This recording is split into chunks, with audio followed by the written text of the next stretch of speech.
Time 4:16 p.m. on Friday, May 3rd. Very windy here in Mena. Winds out of the north and northwest. Pacific cold front passed through earlier. Looking at southbound at the trees here. First National Bank.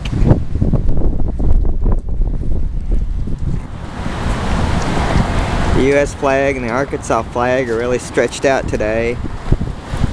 We don't really have gusty winds like this too often, sustained.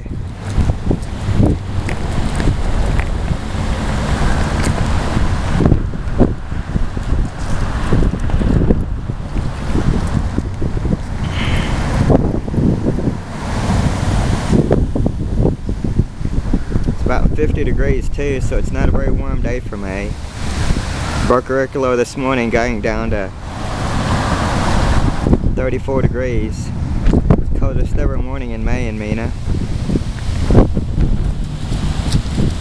Good kite flying weather, I guess.